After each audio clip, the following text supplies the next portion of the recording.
Bueno, hola a todos y vamos a comenzar ahora cuarta versión ya, ¿no es cierto?, de Language is a Virus, estas conversaciones que estamos realizando junto a Martín Baquero desde distintas partes.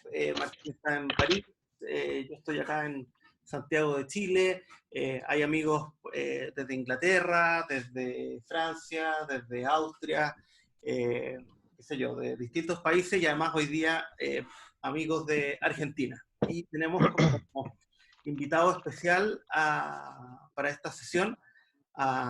No sabría bien cómo llamarlo porque su nombre va cambiando mucho, pero el que siempre más me acuerdo es Nakar Elif, pero puede ser 28.000 otros nombres más. Es como Dios que tiene muchos nombres. Y, Todos correctos. ¿Cómo? Todos correctos, Felipe. Todo Todos correcto, correctos. perfecto, muy bien. Y la idea es aprovechar el trabajo de Nakar, que cruza la poesía, el sonido, el video, y también, yo diría que es parte de la misma obra, sus investigaciones en muchas y diversas materias, para armar esta conversación que no tiene ni un guión ni nada, es simplemente conversación de amigos que nos estamos volviendo a encontrar precisamente debido a esta crisis que nos tiene más separados, imposibilitados de viajar, pero que al mismo tiempo actúa como un acicate para volver a juntarnos de nuevo. Así que bienvenido Nácar y bienvenidos todos. Y solo para comenzar queríamos saber cómo estás, Tú estás en Buenos Aires, ¿cierto? Estoy en Buenos Aires, sí, sí. Ya, Así ¿y cómo que está la estoy pasando. situación en general? Sí. ¿Les parece que hable en castellano o Sí, meto inglés? porque Como ahora ustedes creo que prefieran. por ahora creo que somos mayoría de hispanohablantes, así que, y por último, Lengua de pájaro, Mejor, todo. lengua de pájaro. mejor para. Vamos a tener un programa cómico gratuito, que es en mi caso hablando en inglés. Buenísimo. Eh, que, sí, cuarentena acá ya lleva bastante tiempo y es obligatoria y es con encierro en los domicilios de cada uno. Yo no tengo una visión optimista de la cuarentena, no he logrado ese optimismo con el que algunos han encarado la cuarentena. Soy bastante escéptico, no pesimista, pero escéptico, respecto a lo que implica en el plano de, digamos, el cuerpo médico dominando la sociedad, las formas de meta-microfascismo friendly que los gobiernos democráticos estipulan a través de ese meta-discurso médico. Y eso me inquieta. Y cuando aparece mucho la palabra seguridad, me inquieta mucho también. Cuando aparece mucho la palabra seguridad desde la democracia, más me inquieta. Porque veo ahí un discurso todavía más peligroso y más difícil de detectar. Como decía William Burroughs, para aprovechar, William Burroughs decía, el enemigo no es hombre, no es mujer. ¿No es cierto? Entonces, desde ese punto de vista está clarísimo hoy qué está pasando y por eso me parece tan genial que aparezca una conversación con ese título, Language is a Virus, cuando justamente el enemigo no es hombre, no es mujer. Y a propósito de esto que decías que no estabas optimista, bueno, hay una serie de ideologías, de deseos, de proyecciones que se dan estos días y que a uno se le van acentuando, por supuesto, con esta situación tan crítica, pero también hay otro optimismo, otro discurso que está dando vuelta mucho, y principalmente en la comunidad artística, que tiene que ver con, bueno, aprovechemos este momento, hagamos todos los proyectos que no hemos podido terminar. Hay algunos incluso que se jactan de que están terminando varios libros que no habían podido terminar. Yo me alegro mucho por ellos, pero al menos en mi caso ha sido un desastre. He estado muy desconcentrado, me ha costado mucho. He estado mirando videos de Kraftwerk o cosas así para conectarme más. Y claro, quería saber cómo ocurrió en tu caso, porque bueno, cada uno tiene procesos muy distintos y en algunos precisamente condiciones más críticas pueden apurar algunas prácticas o bloquearse, etc. Hola Ana María. Mi caso me agarró al inicio de la cuarentena con una cuarentena teúrgica, es decir, con un retiro mágico que estaba en una situación de cuarentena adentro de la cuarentena, que fue improgramado. Ya. Se trataba de un retiro de vínculo muy específico específico, con una cesis mágico-teúrgica, y ya lo sabía que iba a ocurrir desde noviembre del año pasado. Y resulta que estuve como en un juego de cajas chinas, de mamushka, con una cuarentena dentro de otra. De hecho, hace tiempo ya en la Lógena y en la casa Tano Tonsoma, hablamos de lo que se llaman cuarentenas teúrgicas, que vienen del periodo, ¿qué te puedo decir?, de Cagliostro, para poner un personaje así más o menos conocido, que Vicente Huidobro escribió genial novela sobre Cagliostro, y él hablaba de las cuarentenas, ¿no?, de estos retiros que realizan cada tanto los aprendices y las aprendices de magos, y a mí me tocaba eso, y justo coincidió con este periodo. Entonces fue, en ese sentido, en la primera parte, bastante extraño, ¿no es cierto? Fue potenciado este efecto, me dediqué a la magia. Ahora, más allá de esto, como tenía permiso de circulación por una cuestión particular en mi moto, veía lo que era la ciudad, ¿no? Y la transformación de la ciudad en una especie de cementerio controlado por los retenes policiales. Entonces, eso, por empezar, me daba como un doble registro. Un registro de mucha interioridad y un registro de extramuros también muy fuerte. Y ese registro de extramuros nunca me interesó, no me gustó, nunca le pude apostar una moneda. Y lo traía cuando volvía a mi cuarto y a mi cuarentena, todo lo que veía ahí afuera, con una ciudad vacía y regenteada por policías, bajo un gobierno democrático. No nos podemos, no, me parece en ese sentido, quedar tranquilos. ¿No es cierto? Y esa es mi sensación y por eso es escéptica, no pesimista. Nácar, querido, aparte de darte un abrazo grande y tener un placer enorme verte más, estar cerca tuyo. Y ¿cuál es la situación particular que te permite andar en moto? Bueno, tengo, digamos, Schwarzenegger me pasó una tarjeta especial. No, la cuestión es que acá en Buenos Aires, cuando tenés un familiar que tenés que atender por algún motivo, podés solicitar ese permiso. Entonces, yo viajo a través de la ciudad unos cuantos kilómetros, 8 o 9, hacia el lugar de ese familiar para sostener, ayudar. Entonces, eso me ha permitido ver lo que pasa, cosa que muchos en otros casos no han podido percibir, ese doble registro de lo que pasa mientras nosotros estamos todos adentro, ¿no? Y estamos conectados a través de las redes, pero hay una realidad física que está ahí afuera sucediendo también. Entonces, es una realidad de control muy fuerte. ¿Cuál es la conexión que hiciste entre tu retiro místico personal y este retiro del mundo? ¿Es que viste alguna resonancia ahí a nivel no sé, estético? Mirá, de tan incalculada, tendríamos que pensarlo como le llama Lima, como un azar concurrente, fue súper sintomática y súper reveladora, ¿no es cierto?, de la diferencia que puede haber entre una cuarentena que está simpáticamente relacionada con la magia y una cuarentena que está antipáticamente relacionada con el control médico, social. Yo entiendo que es algo que hay que controlar, que hay una especie de guerra virósico-bacteriológica, pero, digamos, exagerar esa cuota de discurso magnificador, ¿no es cierto?, que llama en todo el cuerpo científico a controlar las vidas personales de cada uno, hay una distancia. Entonces, sí, esa distancia, y por eso es la distancia que vos me decís, la que yo percibo. Una cosa es una cuarentena hecha en relación simpática con los elementos, con el aire, con el cuerpo, con la brisa, y otra es una cuarentena que es antipática, fóbica y paranoica. Porque saliéndose un poco de la paranoia, yendo a la metanoia, yo sé que tú practicas medicina paracélsica, poética, y en Paracelso está esa maravilla que lo que está más dentro nuestro, el Leaster, esa composición que es casi una especie de líbido universal, como un orgón que está dentro nuestro, que la única manera de verla era en lo más lejano, en lo más invisible. Entonces hacía como una cirugía al aire libre en las noches de Basilea. Pero, y a veces siento que esto, claro, como que si todo es parte de esta cosmogonía, cosmología, como queramos llamarla, el virus somos nosotros también. Claro. Y la defensa, y el ataque, y el movimiento. Sí, y aparte ahí habría que pensar en otros términos también. Es decir, la lengua es un virus, pero hay algo que no es virus, que es medicina.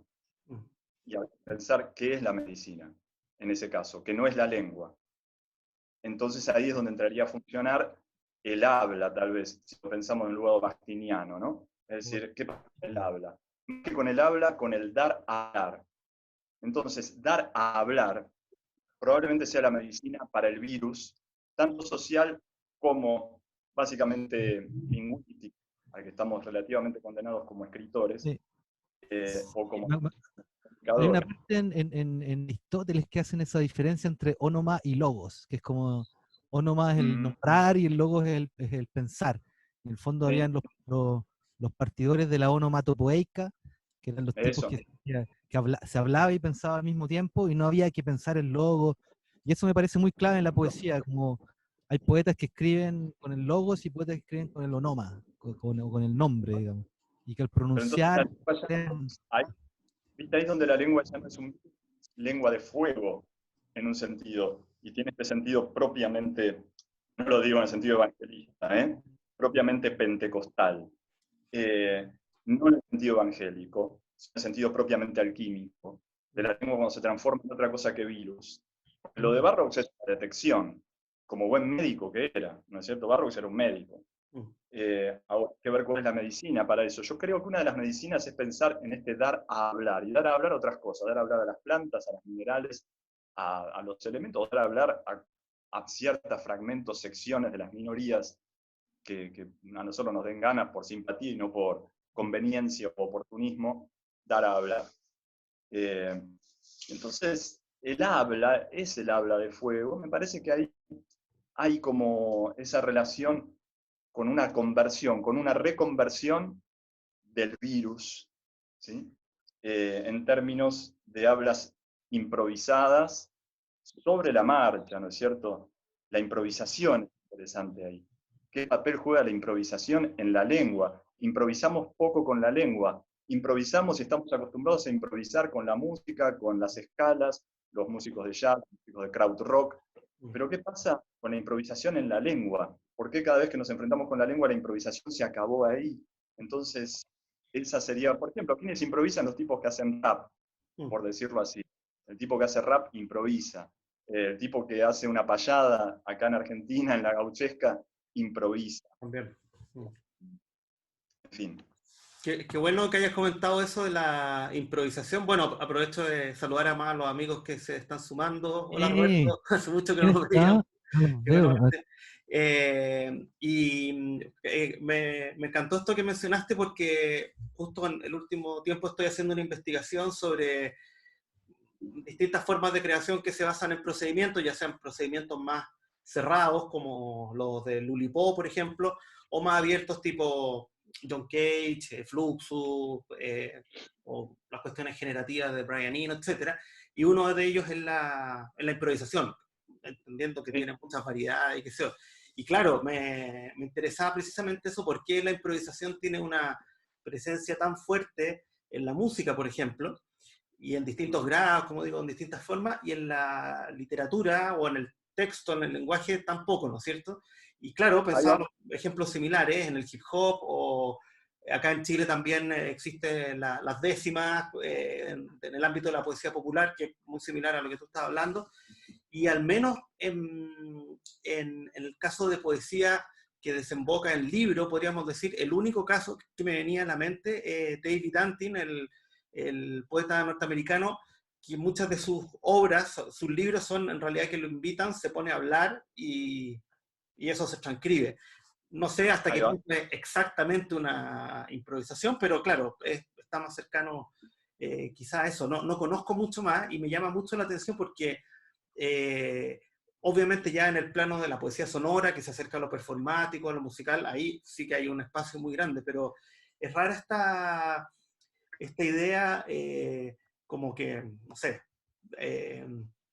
esta como energía que podría producirse desde la poesía, siempre tiene que tener una estructura, un orden, aunque sea desordenado, pero en el fondo no hay una espontaneidad como la que sí existe y sí se valora en muchos otras artes. Bueno, por supuesto la escritura automática, la corriente conciencia, también podríamos ponerla en ese cajón, ¿cierto? Pero es interesante esa diferencia.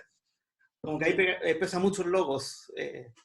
¿Cuál es tu proceso de escritura, Nácar? O sea, yo sé que tienes muchos y que son diferentes y múltiples, van variando, pero ¿cómo se produce ahora eso? ¿Pasa por el escrito, por el oral, por Bueno, el es que es un poco texto, lo que por la estábamos. política?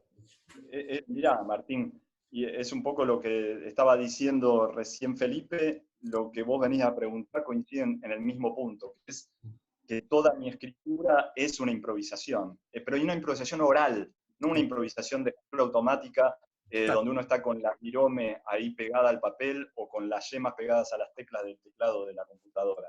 Es una improvisación oral, yo me grabo, yo grabo y desgrabo, grabo, desgrabo, corrijo, grabo, desgrabo, corrijo. Esa es toda la operación. Entonces es una operación de tipo, si se quiere, hip hop o rap o trap, o como quiera llamarlo, o payada cosmológica.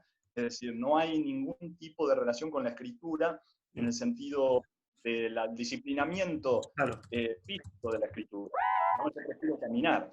Es un poco como lo que proponía Thoreau en su gran texto Sear, ¿no es cierto? Caminar, caminar, y en esa respiración se vuelve la poesía misma fuego, porque el habla está determinada por el paseo, por los pies, por la respiración, por la transpiración, aun cuando todos esos elementos puedan estar en una situación de quiebre, no tienen por qué ser una respiración atlética. También me parece esa como distinción entre habla y lenguaje o ónoma y logos.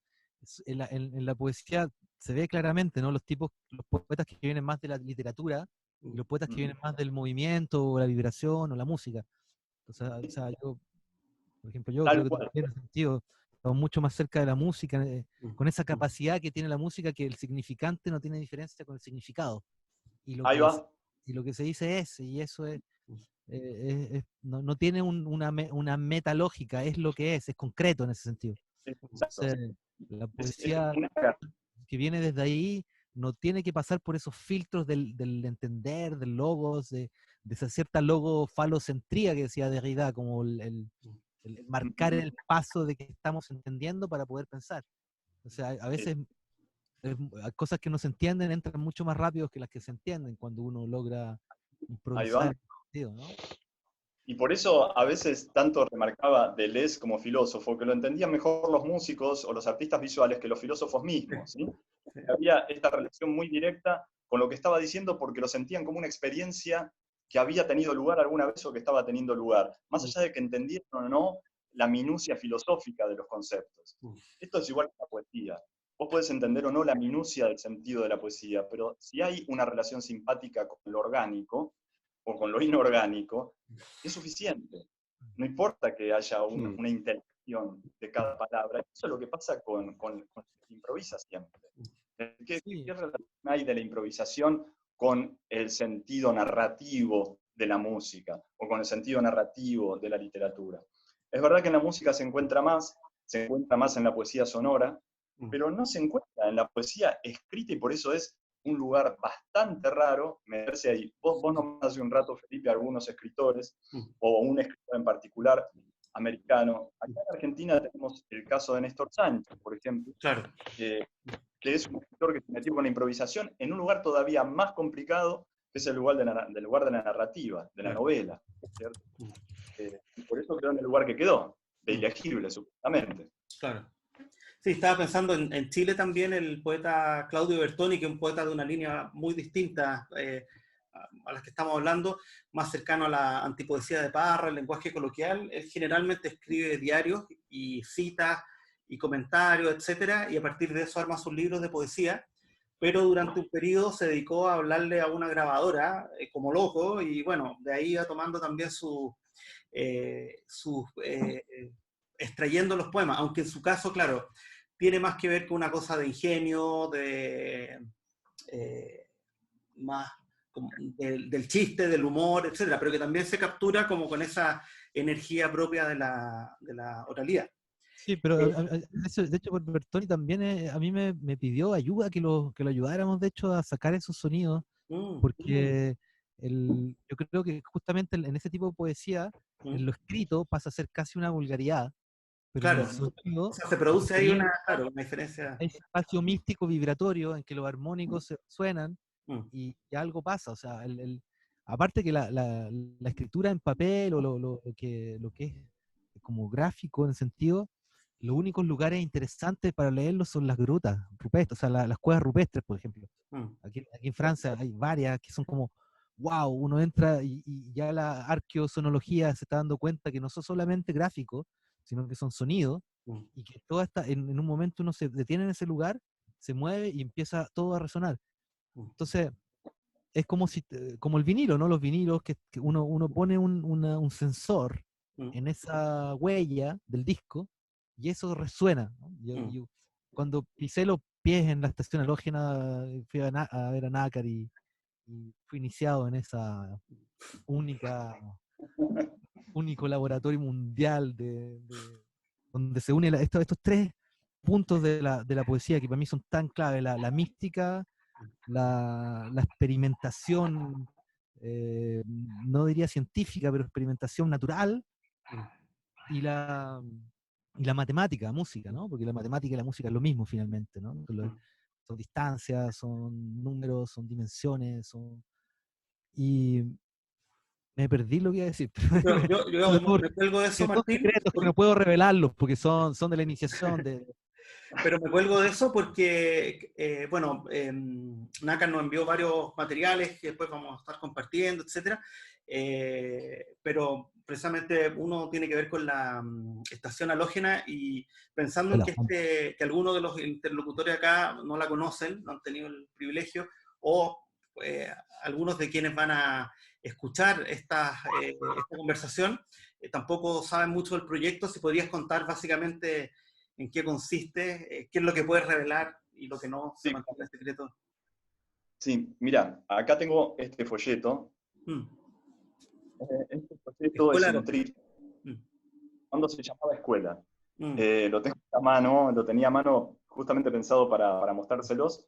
La escuela halógena aparece en primera instancia muy vinculada a la docencia, pero al mismo tiempo, en este tríptico, lo que aparece es la relación con una docencia salida de cuadro, desmadrada, ¿no es cierto?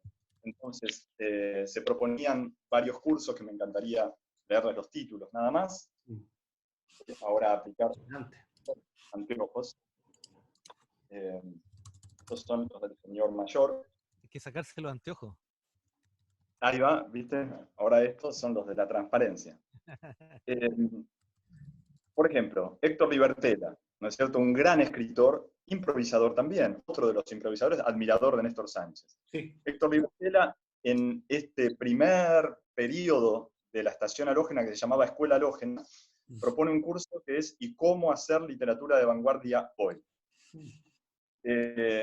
Rafael Cipollini, muy amigo de Héctor Libertela, propone el ABC de lectura halógena.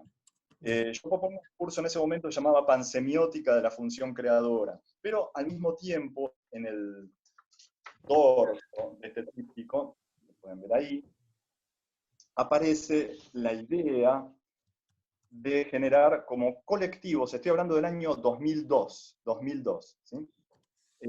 Un colectivo que se llamaba Grupo de Investigación de los 8 Minicerebros. Y otro grupo que era el novísimo Instituto de Altos Estudios Patafísicos de Buenos Aires. ¿Sí? Y que eso lo generaba Rafael Cipollini con Eva García, Lucio Arrillaga, bueno, un grupo de gente, Carlos Ricardo.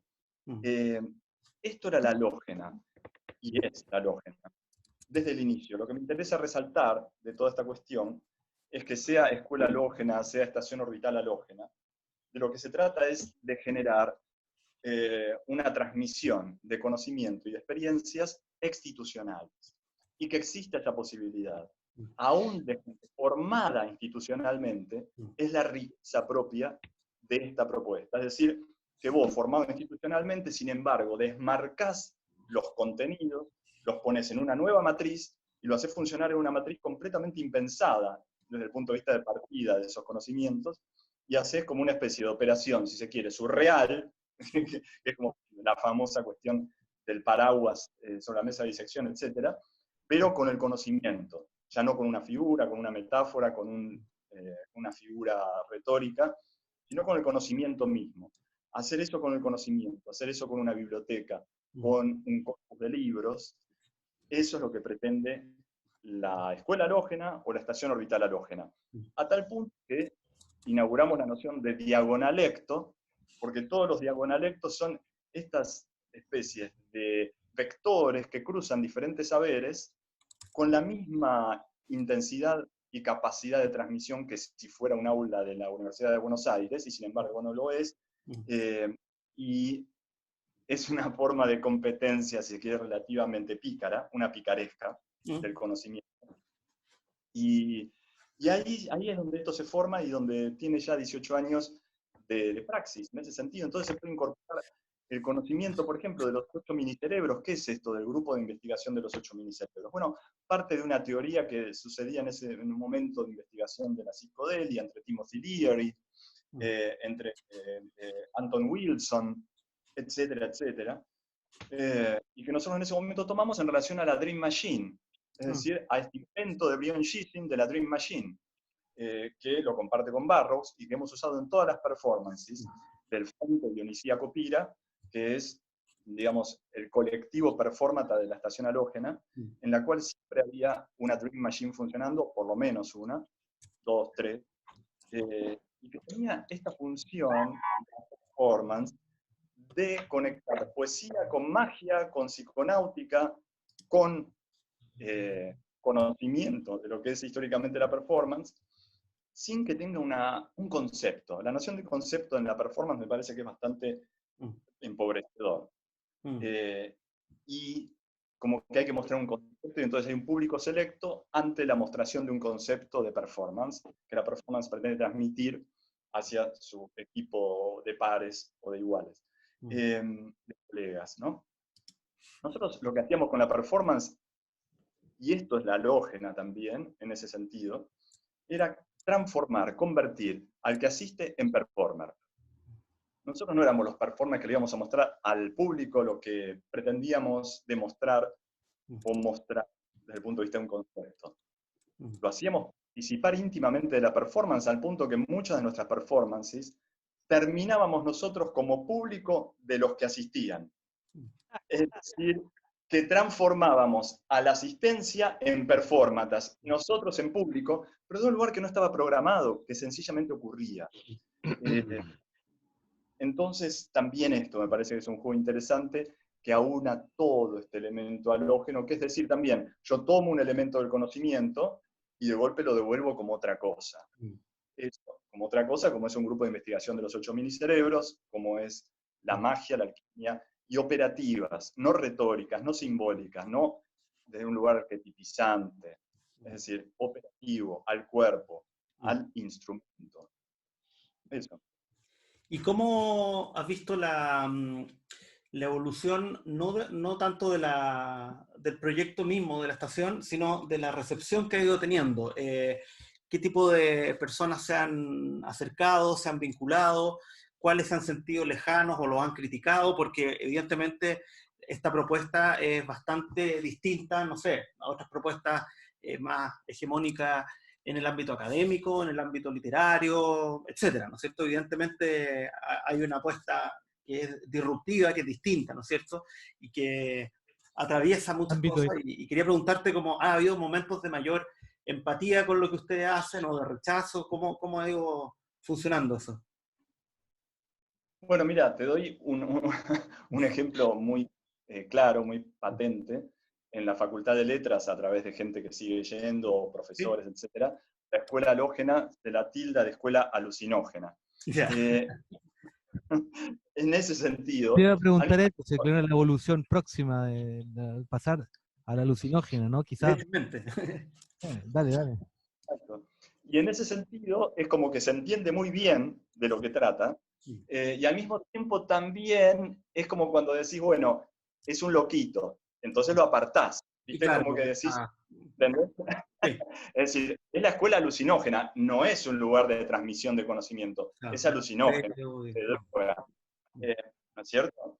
Entonces eso también es un tema que para mí es bastante bravo, porque es con el mismo criterio con el que se ralea al loco o a lo que fuera, digamos, como que si vos decís escuela alucinógena, disculpás ese lugar, de la transmisión de un conocimiento riguroso. Sí. Pero ¿no es quizás cierto? podríamos hacer el lado de Escuela Alucinógena y les pedimos que nos paguen por ser locos, nos dan una pensión, que Sí, ANSI, la escuela, la estación halógena, ¿no?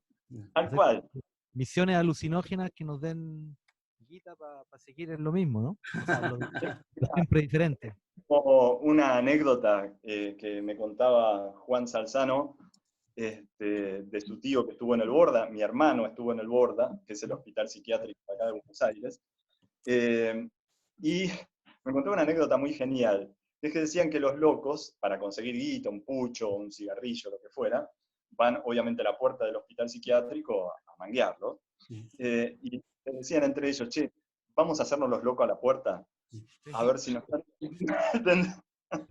No, ahora me pasó en Como Brasil también, el río. o ese chiste de una tribu indígena, no sé, que dicen, escondamos la televisión que vienen los antropólogos, ¿no es cierto? Bueno, Tal cual, tal cual. tal cual. Muy bueno. Ahora que Oye, está Juan acá, Juan ¿Mm? y Nácar, Eso te quería propongo decir. que hagamos las misiones alucinógenas. Ahora propongamos en el mundo, así, una misión planetaria, que no podemos aceptar ese tipo de misiones alucinógenas, que nos den un financiamiento para continuar nuestras investigaciones halógenas. ¿Qué les parece? Mirá, sí, sí, tal cual. Si hay algo que sobra es capital, simplemente lo tenemos que direccionar hacia nosotros. Humano. Oye, y quería, ya que hay muchos compañeros de andanzas tuyos que veo por acá, si quieren participar, abrir el micrófono, comentar más del proyecto de la estación halógena, Está abierto, pero soy músico y no hablo mucho. pero como quiera. O puede hacer ruidos también, lo que O sea, prefiera. no toca instrumentos vocales. Claro. Che, ¿apareció A Juan? mí se me Hola, Juan. corta, a mí se me corta mucho internet, porque Está por ahí. vivo en Ya. una especie de Ah, barrio Juan, medio ritmo, Juan. inestable en Parece esos términos. ¿Cómo andás, Martín?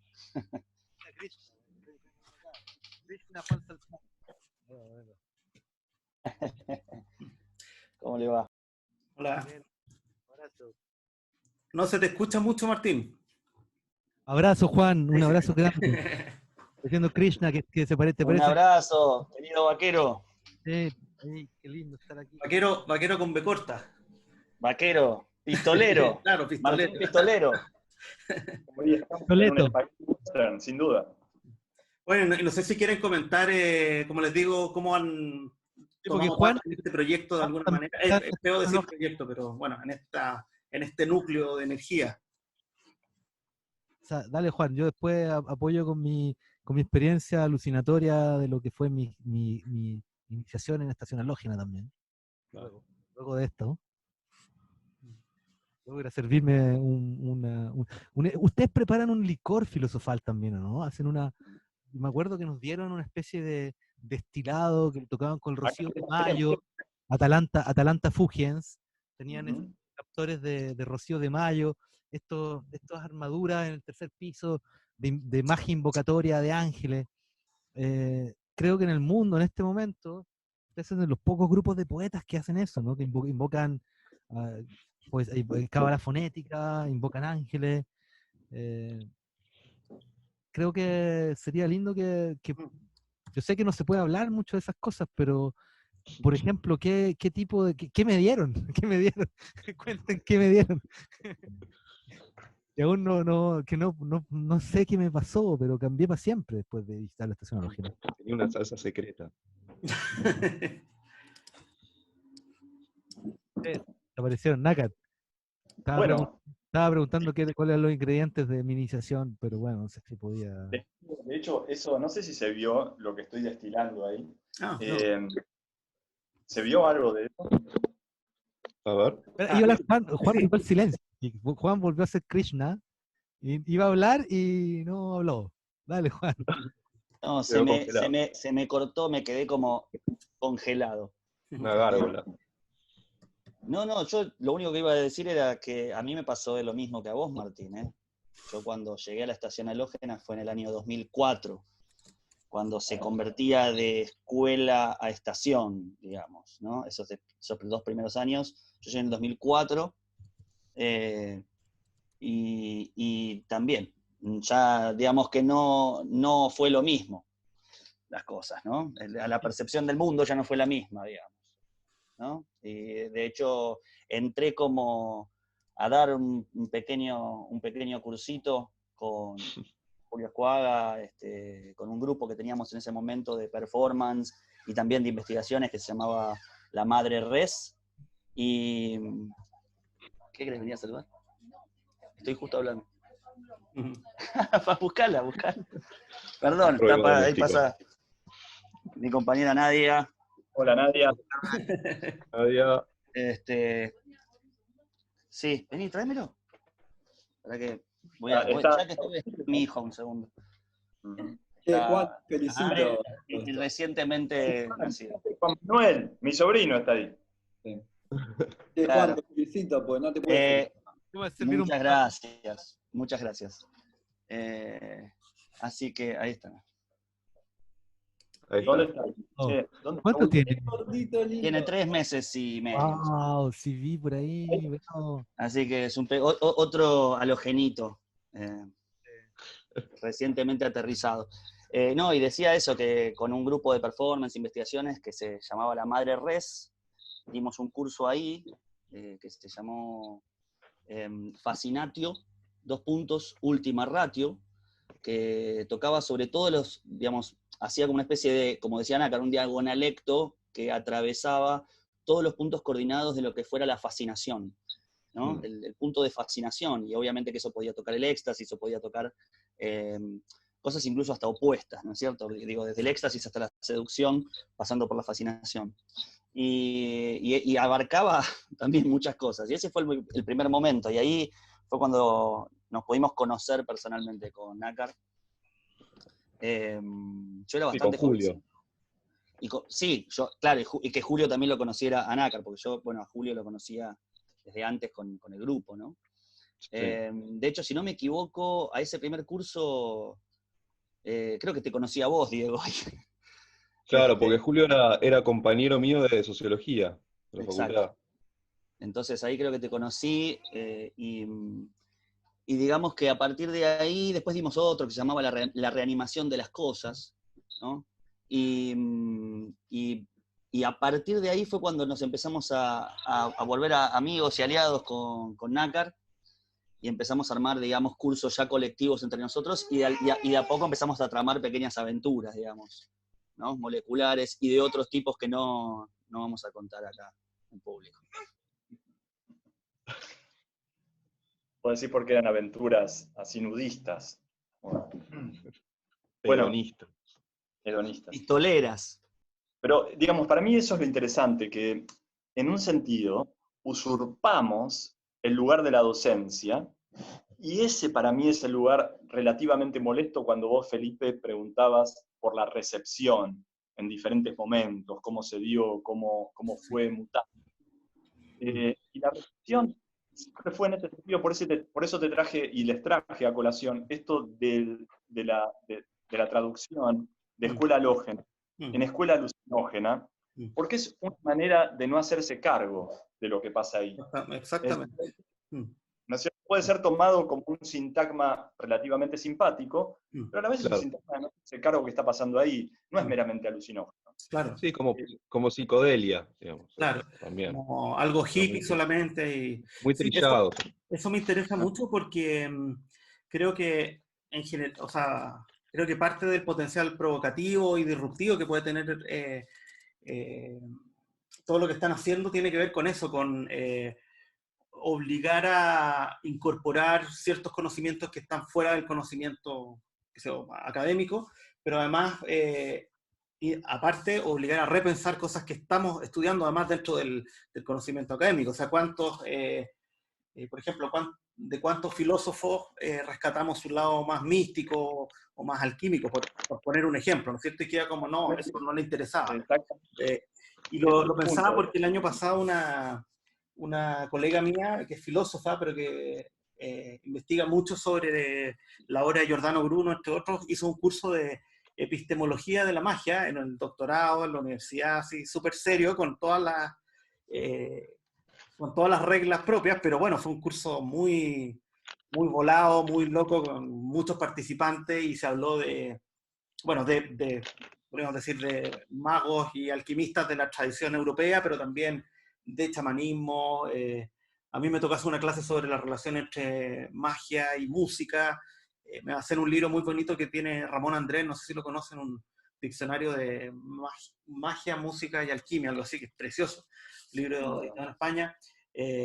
Hay buenas investigaciones muy interesantes sobre esos temas, y creo que, primero, admiten ser leídas desde muchas partes, o sea, se puede leer, no sé, de una mirada más histórica, etcétera, pero también tienen toda esta otra dimensión que es fascinante, ¿no es cierto? Y, no sé, yo siempre veo un desafío en eso, y concuerdo mucho con lo que dicen, ¿no es cierto? Este afán que tiene como la mirada más académica de decir, bueno, ya voy a ser inclusivo, pero es como, incluyo, pero encapsulo también. Y lo pienso en otras cosas totalmente distintas, lo que hablabas tú, no sé, hay estudios sobre rap, hay estudios sobre cultura popular, qué sé yo, pero siempre desde una mirada más paternalista y casi como diciendo, bueno, yo les voy a explicar a ustedes lo que están haciendo, y en realidad debería ser, a ver, explíquenme ustedes lo que estoy haciendo y quiero aprender, quiero ver cómo se mueve. Sí, que esa Eso es esa mirada relativamente colonialista. Exactamente. Pero, perdona, un paréntesis, solamente una frase, antes de que pongas play, sobre que eso quiere decir que el otro, el lector, le dice al escritor lo que está escribiendo en el fondo. O sea, yo, si no, cuando hago una pregunta, o hago un poema o algo así, el otro, el que te dice esto es, o lo que le aprecia, o lo que va. ¿Cuánto nivel de interferencia existe en la estación halógena? Aparte, después de la pregunta de Felipe, perdona, fue como una nave multifactorial. Vos decís, Martín, interferencia en la lectura de lo que pasa aquí. O sea, al momento en que el lector le dice al poeta que existe un poema, o sea, que el 50% del poema existe gracias a que alguien lo lee, o lo aprecia, o lo escucha, o algo así. Y por eso mismo yo, que desde hace mucho tiempo, quiero que la estación halógena la conozcan aquí todos los poetas sonoros y todo eso. ¿Cuánto hay de eso en estación halógena? Porque al mismo tiempo somos pocos los iniciados ahí, ¿no? Hay pocos poetas de loco. No sé, Bueno, está mucho más en Argentina, pero en el mundo, no sé, ¿cómo lo presentan ustedes, Juan, Roberto, Diego? ya, me acuerdo siempre de una frase de Isadora Duncan. Isadora Duncan, una bailarina maravillosa de la danza contemporánea, de la cual John Lennon hizo una rima genial en la película Let It Be, que decía, Isadora Duncan works in Telefunken. Y Isadora Duncan le dijo una vez a una compañera de enseñanza, que le decía, ay, pero vos tenés 100 alumnas y yo solo tengo 10. Sí, vos solo tenés 10, pero esas 10 van a ser maestras. ¿Sí? Y en un sentido, esa es la relevancia que nosotros le ponemos a que no son 10.000, 1.000 ni 100 los que están vinculados a la halógena, sino que esos 5, 10 o 15, o 20 o 30, van a ser un magisterio de eso que digamos, que se configuró ahí. No van a ser replicantes. ¿Sí? Ni pasatistas, ¿no? Claro. O sea, ni tampoco, porque también hay algo de los cursos, digamos, me quedo con los cursos, digamos, pero podría ser con cualquier otra cosa, con más razón, pero por los cursos en la medida en que tienden a aparecer, ¿no? Como el lugar donde uno puede acceder sin comprometerse, ¿no es cierto?, en su lengua y en su carne y en su sangre. Pero, ¿no? Como uno va a un curso y escucha, y quería pasar el rato, quería acopiar un poco más de cultura, ¿no es cierto?, etcétera, etcétera, y no mucho más. En general, los cursos de la halógena, por su propio peso, los que iban a buscar eso empezaban a desaparecer. Porque los cursos cada vez se iban poniendo por la manera en la cual estaban articulados, y porque a su vez tenían una manera de ser, digamos, puestos en acto que era una manera performática también. O sea, los cursos mismos se volvían performáticos en un sentido, si se quiere, más brujo, es decir, de que sucedía algo, ¿no? Tocaba algo, una fibra, una cuerda, que hacía que uno ya, así como decía Nácar, en las performances, el público de golpe ¿no? Por una especie de sas, you're pregnant, como decía Kenneth Anger, ¿no? Sas, estás embarazado, ¿no es cierto? Así, eso es brujería, decía, ¿no? Eso es hechicería. En una especie de golpe, ¿no? Un súbito. Y en ese súbito, de golpe, los mismos asistentes a un curso se convertían en aliados del curso. Es decir, entonces no podías estar en un curso sin que terminaras participando. Es decir, la mayoría de los que se han quedado a los cursos de la Halógena han terminado dando cursos en la Halógena, han terminado siendo parte de la Halógena. ¿Se entiende? De algún modo, casi como si los cursos fueran una especie de lugar de reclutamiento. De hecho, yo voy, acuérdenme un cupo, aquí necesito irme, cambiarme de París, así que espérenme, llego en enero de 2021. Prepárense. Sí, pero eso es muy Tenemos interesante. unas cepas de virus listas. Sí, claro. No, lo que están hablando es precisamente el concepto de viralización, además, o sea, y también contagio. Es interesante porque yo creo que le da un rigor distinto al que puede hacer, no sé, pues, otro tipo de experiencias, quizá más de autoayuda, más de, qué sé yo, de hobby, de pasatiempo. Esto no es un pasatiempo. Y es muy importante destacar eso. Y es que, mira, vos lo decías hace un rato en relación a los tipos de lectura que se pueden hacer de filósofos o críticos literarios de arte, completamente como hoy podemos decir que Deleuze, o podemos decir que, digamos, es Guattari o Michel Serres o quien fuera. Y entonces vos tenés, digo, acá en nosotros los brujos, pero esta palabra, o este sintagma, nosotros los brujos, lo dicen Deleuze y Guattari. Durante todo el año 99 y año 2000, mientras leía 1000 mesetas, preguntándome por qué cuernos en la academia no se reparaba en el capítulo sobre los devenires de 1000 mesetas de Deleuze y Guattari, donde ellos dicen nosotros los brujos. Es muy bravo decir eso. Es muy bravo. ¿Y por qué no se lo recuperó nunca? Y entonces, bueno, en la Halógena hicimos esto, lo recuperamos. Acá está el libro que dijo Juan, y acá está esa idea de que los filósofos están diciendo ciertas cosas que la academia no quiere recuperar, porque no le conviene a su aparato. Nosotros decidimos recuperar, y que no por eso alucinamos. Al contrario, es decir, en todo caso tenemos un concepto de la alucinación muy lúcido. Claro. Sí, como decía incluso Bataille, ¿no? Cuando decía que qué fácil que es despreciar a la literatura llamándola fantasía, Claro. porque la vuelve inofensiva.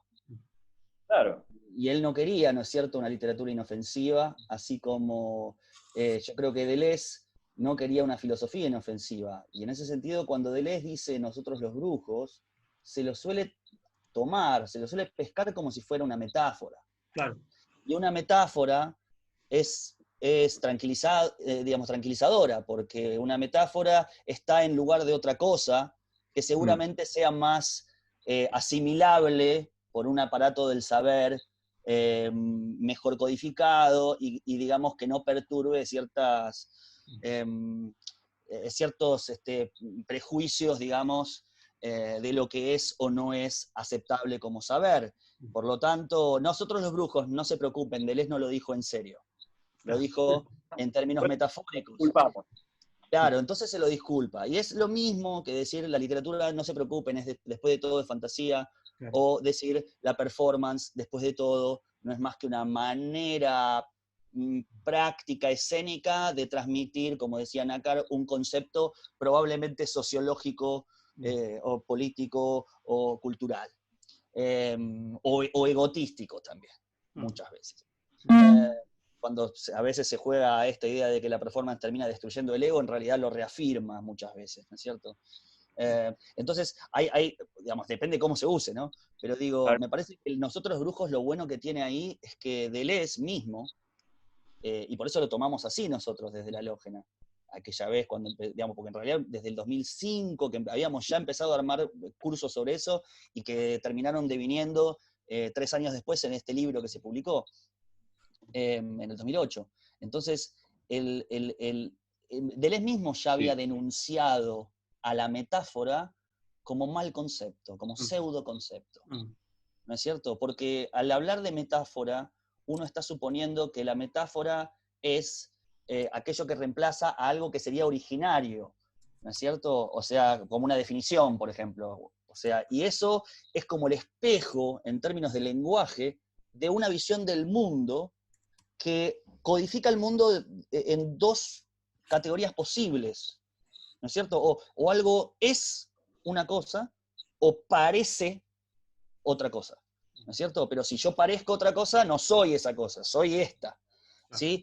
Yo no puedo, digamos, no existe la metamorfosis, ni existen los devenires para esta visión del mundo. Entonces, Deleuze dice, la manera de entender la metáfora en la relación del sentido figurado con el sentido propio, etc., es la misma estructura digamos, jerárquica entre niveles de sentido que hay entre niveles de realidad. El ser es más importante que el parecer, etcétera, etcétera. Es decir, entonces ya de por sí hay tantas capturas, tantos prejuicios, ¿no? Tantos supuestos, que nadie tiene ganas de hacer tambalear. Al decir nosotros los brujos y tomárselo en serio, basta para deshacer todo ese edificio en un Sí, es una arenga. Nosotros los brujos. Claro. Nosotros los proletarios del mundo.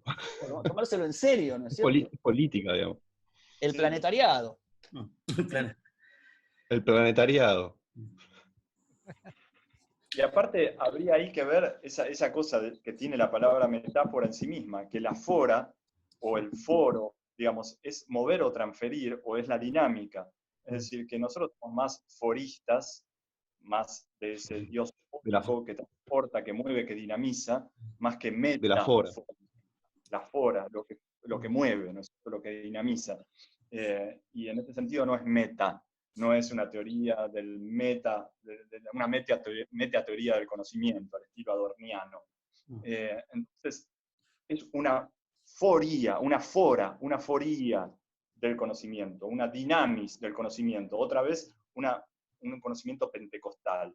Y en ese sentido, borrando todo lo que es Iglesia Católica Romana o evangelismo, ¿no? Lenguas de fuego.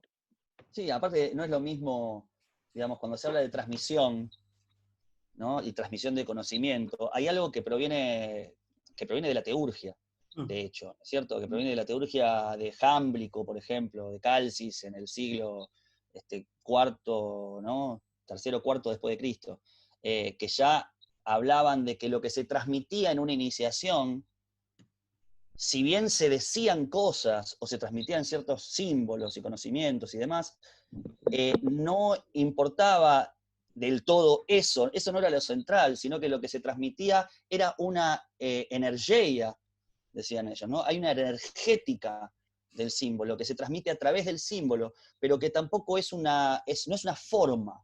Es decir, en lugar de transmitir formas por medio de metáforas o definiciones, se transmiten fuerzas.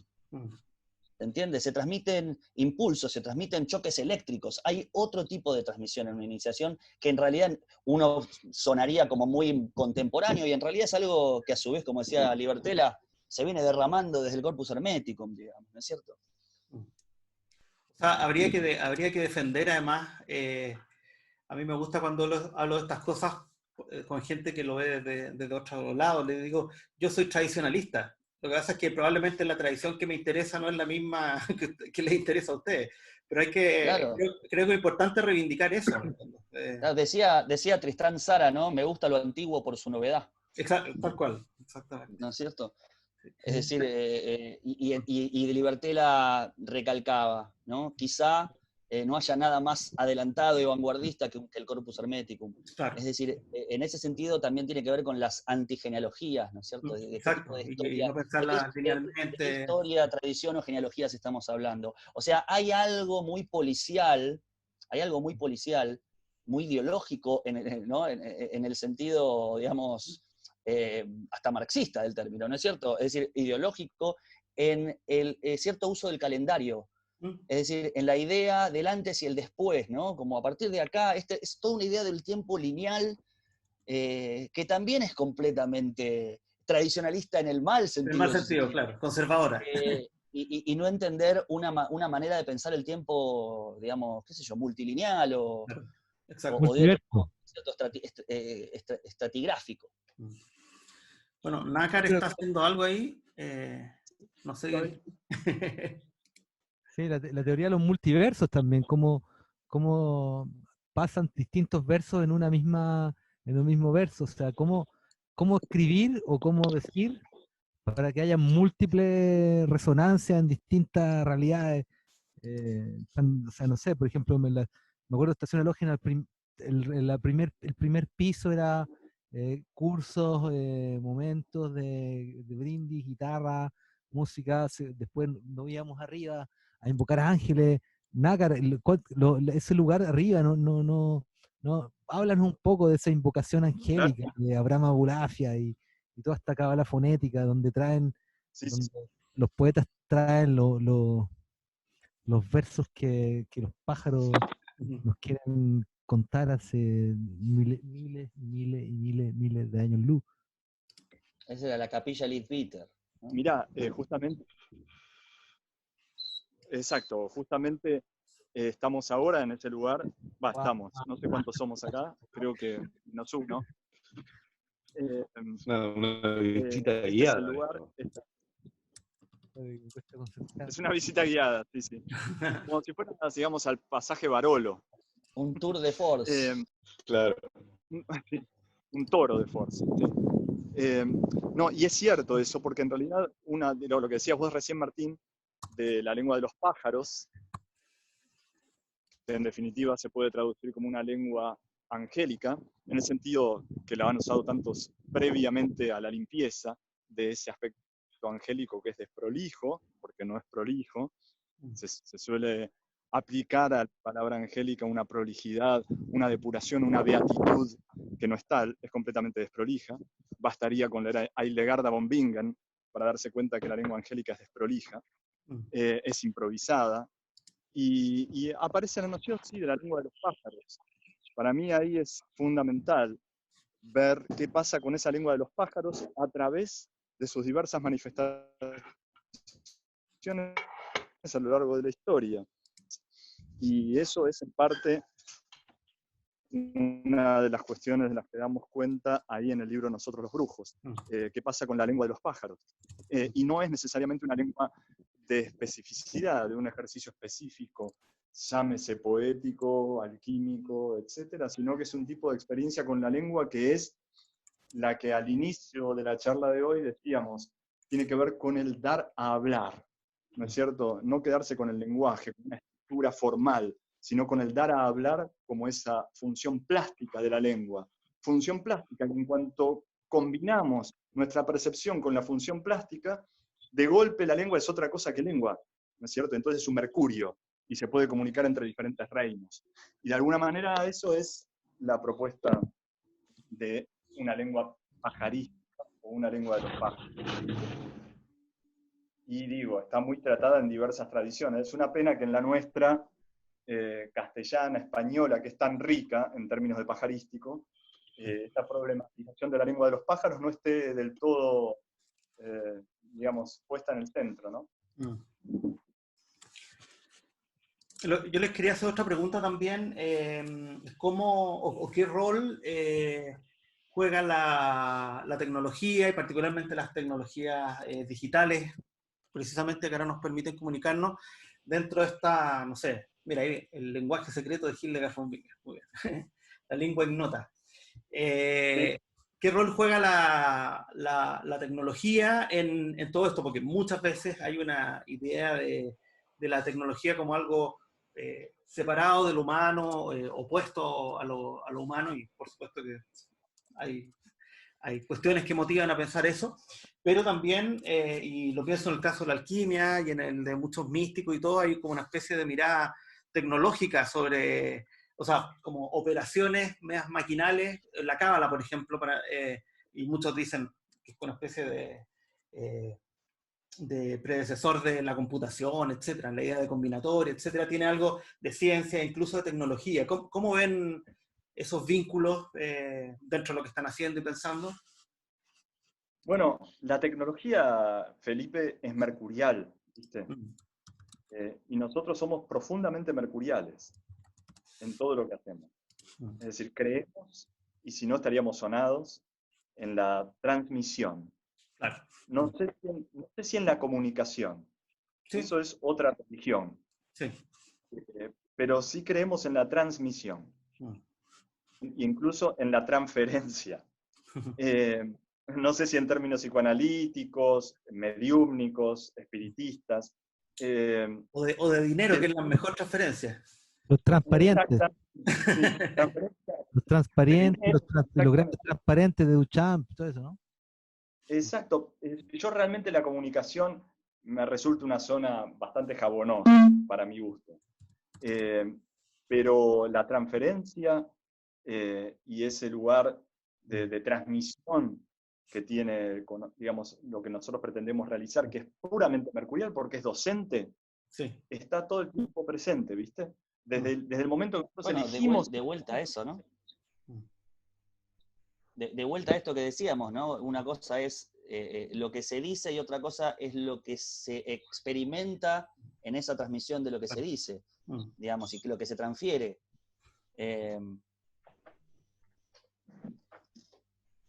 Entonces, de hecho, tecnología, pero tecnología, un libro es tecnología. Por ejemplo. Una daga ritual es tecnología. Claro, lápiz, estamos hablando. Totalmente. ¿No? Porque muchas veces el término tecnología se suele pensar como el high-tech de fin de siglo. Pero tecnología, digamos, la relación con la tecnología del virus, ponte tú, porque ¿no? imagínate es tradicional. Si seguimos con la idea de que el lenguaje es un virus, si aprendemos el lenguaje que nos trae ahora el corona, es un lenguaje ecológico, es un lenguaje, paren de andar, métanse en sus lugares. O sea, Nácar vivió eso en cosas así porque es parte de la tradición también. O sea, estamos olvidando alguna enseñanza filosófica fundamentales, ecológica, ecofilosófica, que el virus de alguna manera nos viene a decir, nos viene a enseñar algo. Entonces, ¿cómo dejando atrás el lenguaje y aprendiendo quizás nuevos tipos de movimientos virales? Porque lo interesante es todo lo que trabajamos en el ADN, que es como, bueno, los poetas que nos hemos metido en ese lenguaje como CDG, pero también hay otras maneras de replicarse, de camuflarse, de atacar el olor, de atacar el sabor. Ahora, por ejemplo, mucha gente que tuvo el coronavirus durante el invierno, el domingo en París, sintió un olor a azufre. No me digas. Sí, como que mucha gente pensó que era que habían bombardeado con azufre. Pero yo pienso que sí, y puede ser también, porque no sabemos. Aquí estaban cerca del infierno ya. Claro, estaba la huella del diablo ahí sonando, justo el domingo antes del desconfinamiento. Y a mí me vino una urticaria del orto en la noche y todo eso. Pero bueno, más allá que nos esté envenenando, me parece que hay una manera de que hay un lenguaje diferente que está llegando. Entonces, no sé, me imagino en Buenos Aires también pasó, los animales, volvieron. Volvió el ecosistema, la capa de ozono se reparó, un hoyo de la capa de ozono en el hemisferio sur se reparó, pasaron muchas cosas muy importantes, una cicatrización del mundo. Entonces, hay una inteligencia ahí en el virus de cicatrización. ¿Cómo podríamos leerlo eso? ¿No? ¿Cuáles son las publicaciones? ¿Cómo apropiarnos, o sea, de esos virus? ¿No? Porque me parece que la inmunidad que tomamos con el lenguaje fue porque nos apropiamos del lenguaje y lo hicimos mierda y lo atacamos y lo explotamos, lo convertimos. Entonces, quizás habría que tomar cada virus y leerlo, triturarlo, convertirlo, alquimizarlo. Quizás sea una de nuestras próximas misiones alucinógenas. Es probable, Martín, yo estoy de acuerdo con eso. Sí. Y sobre todo contra esta zona de transmisión de consignas que tienen las nuevas santas trinidades del presidente, el gobernador de la provincia, el gobernador de la ciudad, de transmisión de consignas en una especie de falso consenso, en la cual se encuentran de golpe los grandes benefactores de la humanidad actuales, y en ese consenso me parece en lo que no conviene creer. y en esos falsos consensos abruptos, dominados por la tecnociencia. Y digamos, me gustaría en ese sentido tratar de imaginar lo que pensaría Foucault respecto a esto, o Deleuze hoy, y no lo que decimos así abruptamente a través de las redes. Y de esta, digamos, forma que tenemos de generar un control friendly sobre todos los comportamientos diarios. Frente a esto, la percepción de que hay más pájaros, de que hay otras aves rondando la ciudad, de que el cielo tiene menos smog, vale, ¿sí? Es decir, es una zona interesante, porque de golpe yo jamás vi cerca de mi casa aves rapaces, ahora las hay, y están dando vueltas por aquí. Entonces, todos los bueno, poetas de los premios son unos rapaces. Igual. también. Sí. Yo nunca vi abejorros acá en el piso 14, por ejemplo. Yo vivo en un piso 14 y nunca vi abejorros. Están apareciendo abejorros de golpe. Sí, claro. Sí. Los abejorros del lenguaje. Lagartijas. También. Y Pop. Apareció. Apareció aquí cantando aquí en el techo. Es inmortal. Ayer. Reemplazando al Mirlo del inconsciente. Sí, nuevos lenguajes. De repente, me acuerdo, una de las pocas cosas que puedo contar de mi iniciación en la estación halógena con Gabriel Catrén, me acuerdo de nuestro amigo matemático, filósofo, que al final nos pusimos a tocar música y a gritar y a cantar y a hacer una... quizás Nácar, una guitarra de a mano, ¿no? Hacemos un live ahora. Ajá. Claro. Juan. Pero me tienen que dar un segundo, lo tengo que ir a buscar. El único tema es que hay latencia, pero capaz que queda mejor. Pero la latencia es un delay, es un natural delay. La latencia del universo. ¡Qué latencia! Una latencia impresionante. Siempre estamos al lado de alguna de estas cosas. Pero es lo que pasaba en la halógena, que es lo que vos describías, ¿no? Digamos, de algún modo es como una especie de, ¿no? Todas zonas del cerebro interconectadas, como pasillos, ¿no? Donde uno, digamos, hace 2 pasos y tiene una guitarra, y de golpe hace 2 pasos más y tiene un libro, y de golpe da 2 pasos más y entró en otra puerta, y de golpe, qué sé yo. De golpe hay un atanor, y de golpe hay un ángel. Hay un atanor, y de golpe, claro, y de golpe hay un laboratorio, y de golpe hay una fiesta, y todo esto está conectado de modo completamente abierto y cambiante. Me acuerdo una vez cuando fuimos a Rosario, hace muchos años atrás, en conjunción con un lugar de allá, con un centro cultural de allá que se llama Quetral, donde en ese momento estaban personas, poetas y performers como Julia Merlina y Julio Benavides, que es un gran alquimista, que además tiene, bueno, la orquesta ferroeléctrica de Marte. Y recuerdo que fuimos a hacer una performance con una gran tormenta y de golpe se metió toda la gente que estaba ahí cerca del pueblito, y protegiéndose de la tormenta, y de golpe esta performance llegó a un punto donde ya venía uno con un acordeón, ¿viste? Se iban sumando, y de golpe en el medio estaba Julio Benavides con una pequeña mesa de alquimia espagírica portátil, ¿no es cierto? Todo esto sucedía al mismo tiempo, y de ahí nos fuimos, pues nos quedamos todos a dormir, y de ahí nos fuimos caminando a recorrer Rosario, y de golpe terminamos en la casa de Julio, que tiene su gabinete de alquimia ahí, en una especie de casa que tiene un árbol en el medio, digamos, por adentro, y que es una especie de conventillo. Y todo el proceso fue toda una performance, desde que salimos del lugar hasta que llegamos, y cada vez que agarrábamos una rama, una hoja, empezábamos a tocar y a generar, o sea, y sin público, porque la idea también era esa, ¿no es cierto? Que la performance fuera continua, al igual que la oración continua de los sufís, digamos, ¿no es cierto? Es algo que ya ni siquiera es necesario hacerla para que esté sucediendo, ¿no? Es como que es un perpetuum móvil, digamos. Entonces no nos deteníamos nunca, en realidad. La performance nunca se detuvo, sigue hasta ahora. Sigue, va a seguir para siempre, incluso después que nosotros no estemos, incluso.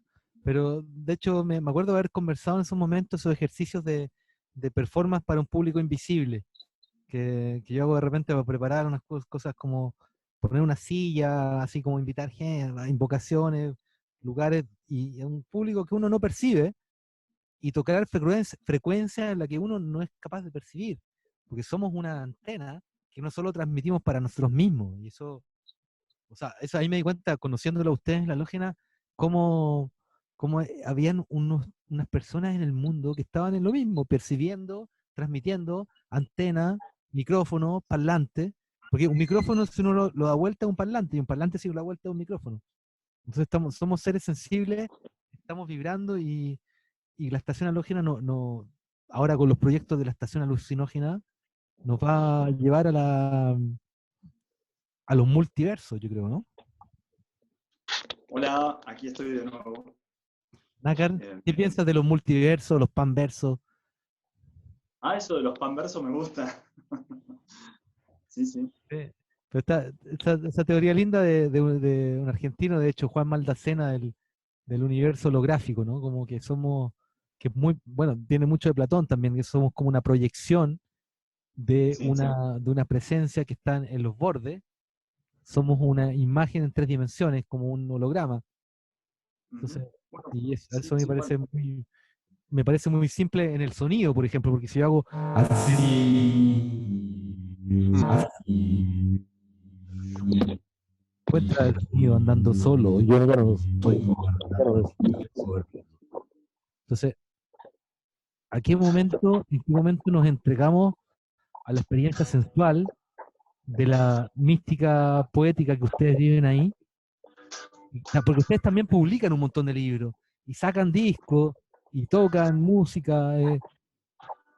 Yo realmente admiro mucho qué comen, qué toman, cuáles son sus vitaminas, cuáles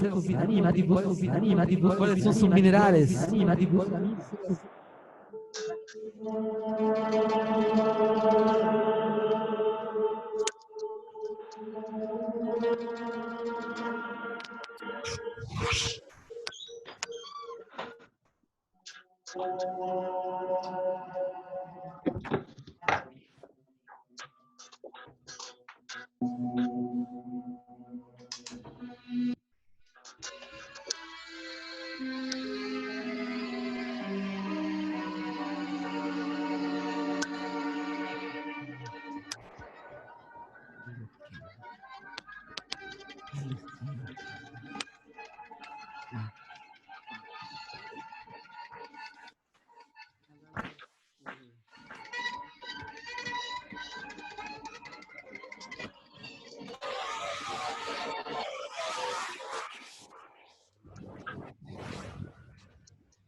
Bastó besarse los márgenes o entretocarse las sangres tibias todavía.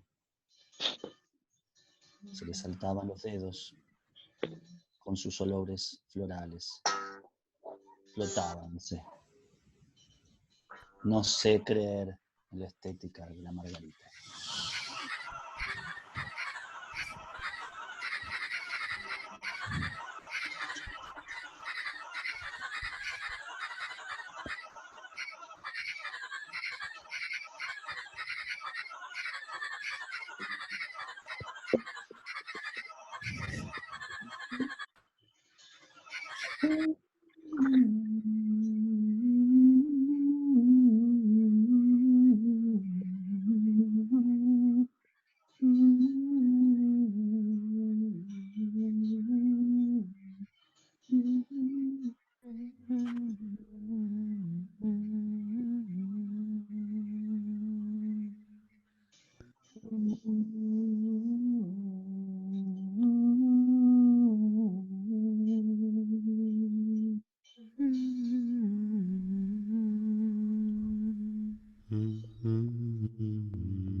Buenas noches, chiquilla. ¿Cómo estás?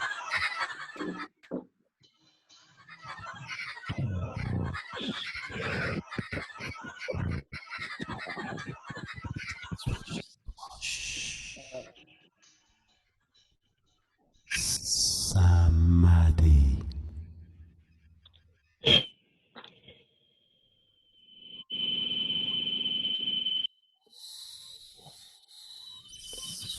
Swash.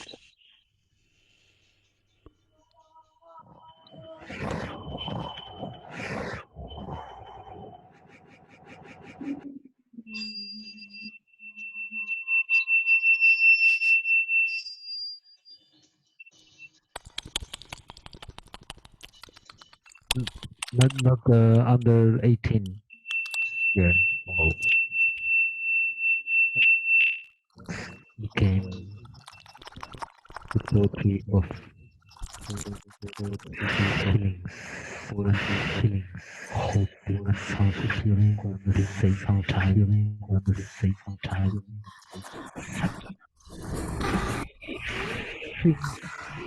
I don't feel sweating, swimming, kissing.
Espero que esté grabando todo esto. Felipe, espero que esté grabando todo esto. Felipe, espero que esté grabando todo esto. Incluso que estés invisible. Incluso que estés invisible.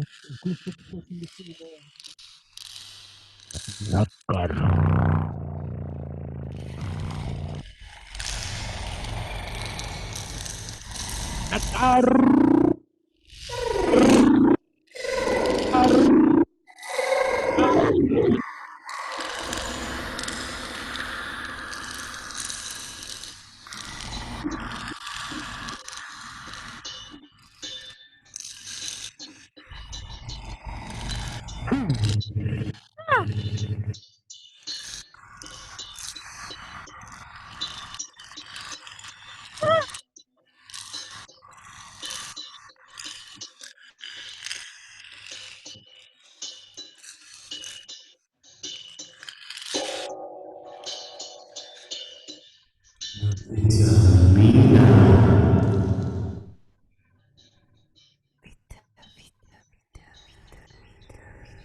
No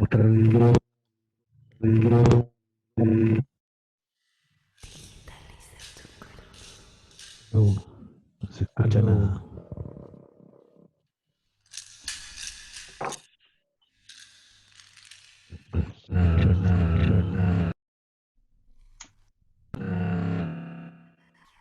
No se escucha nada.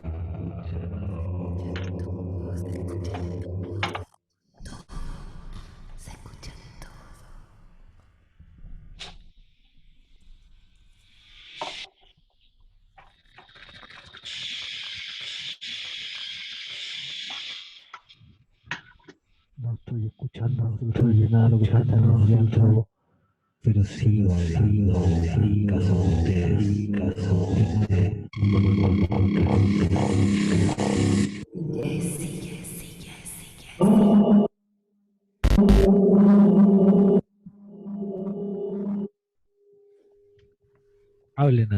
hablen a ver, hablen. Oh, no, todavía. Está. ¡Escucha!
Bueno, que está grabando todo Felipe, bien Felipe, aún durmiendo, trabajando.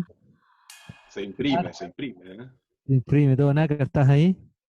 Ahí volví porque se me cortó antes la batería y lo pude enchufar. Así que La batería.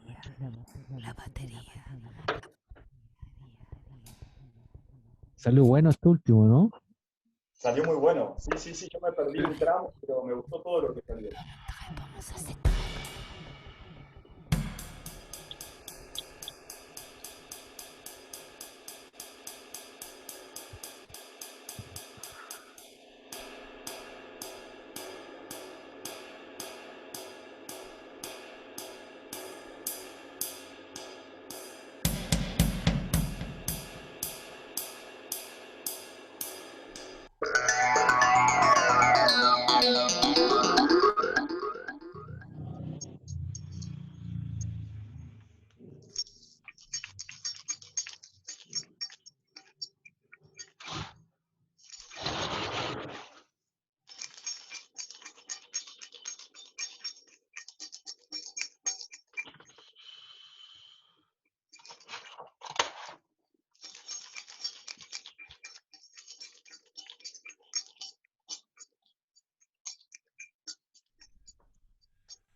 Flowerhead.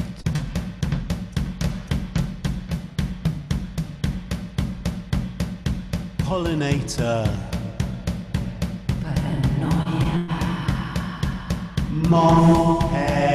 Mothhead. Possession. Collector. Reproductor. Genome.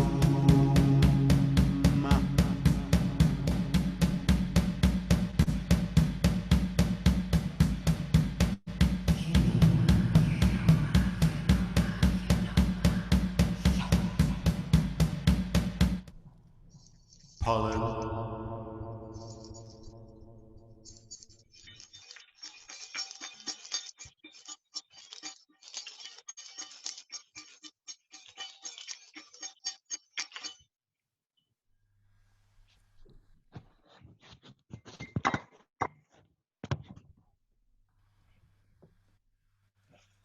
Bueno, salud.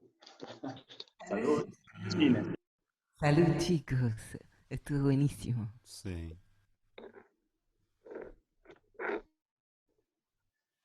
Abrazo gigante. Abrazos halógenos. Salud, chicos, estaba buenísimo.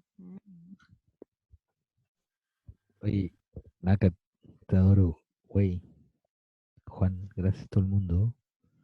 Gracias, Cariños, chicos. infinitos. Seguimos Gracias. en el after, ¿no? Luna,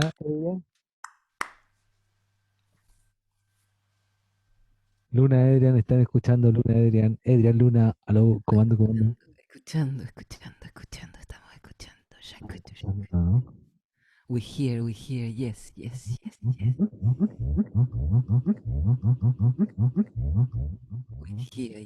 We hear. Yes.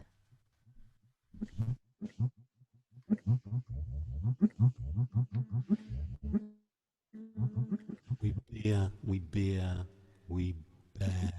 We whine. Rewind.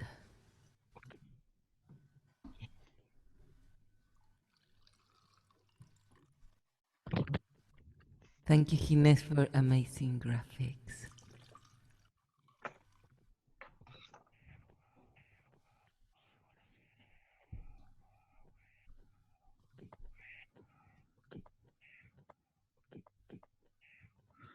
Matthew, did you understand something or no, nothing at all? Little bits. But I listen. It's good. Yeah, That's good. Can you hear me? yeah. Yeah, we can hear you really well, yeah. Yeah, I just don't know if this microphone works. I was trying to do things here and it wouldn't come through. I might have to get a microphone to connect. Martin, can you hear me? Yeah. I wanted to say that apparently in Zoom there is an option where you can put subtitles. So it'll be great if you invite different people. It'll be fun because then people can have subtitles there in instant. Yeah. Yeah, but like Felipe Casen just wrote that he has to cut the meeting. No, I know. Let's Then cut it. maybe see you next Wednesday. Yeah, see you. I'll call you tomorrow. I'll continue later because I have a calling from outer space. That's great. Kisses to Mars.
Ciao, bella.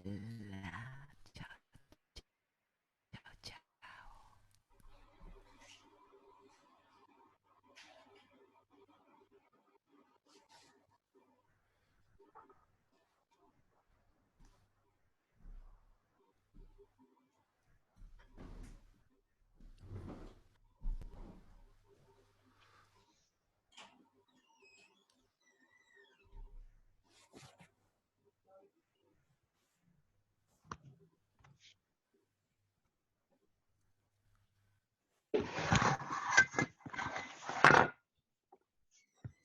Looks like we're off.